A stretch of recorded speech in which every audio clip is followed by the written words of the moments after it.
Very well. How about yourself? Good, thanks. Always a pleasure to see you in the studio, as well as to see you outside the studio. Today we get the opportunity to talk about some exciting things going on in Washington. We seem to be talking about one crisis or another every time we get together. Well, actually, nothing is going on in Washington, which is the big problem. That's nothing really new, is it? Well, unfortunately, that is the status quo at this point. So I think the last time we had an opportunity to talk, we talked about that looming fiscal cliff. Now we've moved on to the March 1st deadline and sequestration. So you want to give our listeners your perspective and an update on what's going on down there? Well, I will try. I know you'll do a fabulous job. Have you ever seen the show The Producers in your younger days? I have not, but Okay. I know the story. The story is great. Let's create a play that is so bad it will bomb. Well, the play did not bomb. It was a big hit. That's what Congress did with sequestration. They wanted to come up with an idea that was so outrageous, so uncontrollable, so that Congress would never let sequestration come into effect. And yet, Because it was so arbitrary. Yet we now have sequestration. so I guess the short answer is that poison pill, don't put it in place unless you're ready to take it. Absolutely. There's a lesson to be learned there. And unfortunately, I don't see this being resolved anytime soon. Let's quickly talk about Congress. I mean, Congress, what you need is somebody that will vote to make a change in the status quo. Take away the entitlements.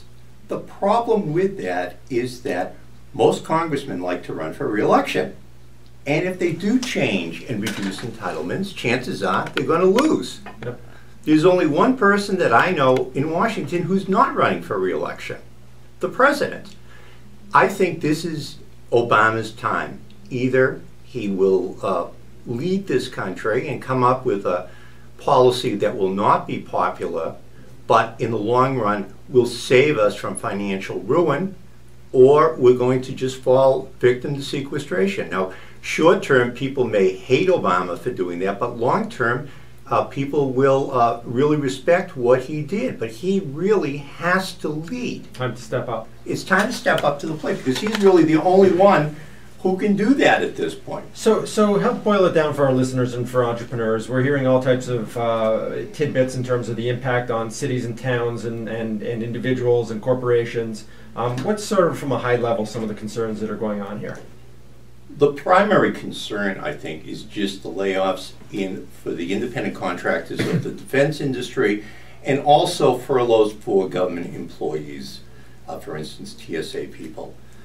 These people will potentially have to take unpaid leaves in order to make this budget work. Now, hopefully, Congress will come to some sort of resolution with the president over the next month or so, because we are going to be running out.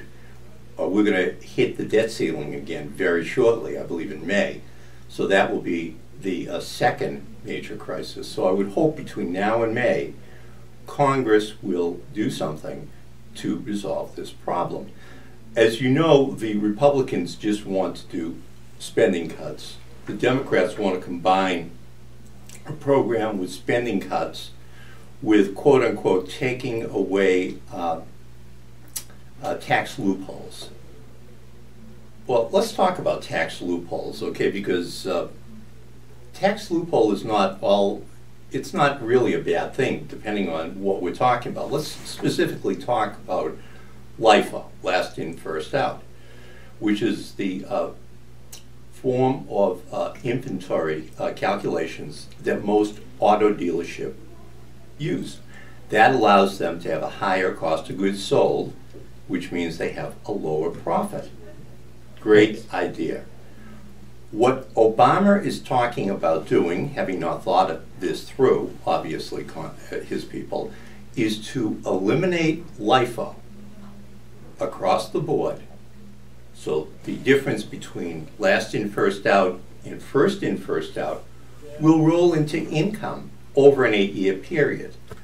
The problem with this is there's no additional cash to pay the tax. So let me give you an example. Let's say we have an auto dealership that has an $8 million LIFO reserve. That's the difference between LIFO and FIFO since LIFO was adopted. What this would mean... So are they essentially going against that? Their inventory is going against that $8 million reserve every year? Correct. Okay. It's increasing. So basically, this auto dealership will have to take in $1 million additional income a year, pay additional tax of $340,000 a year. And they're not getting any cash for this. Right. This is a problem. What this was meant was for a lot of oil and gas companies use this, which helps defer shall we say, recognition of income. Mm-hmm. Okay, now if they wanted to do that for the oil and gas companies, no one has a problem. Basically, you're going to put out of business a lot of your car dealerships and a lot of your distributors because of that. You know, it's interesting, and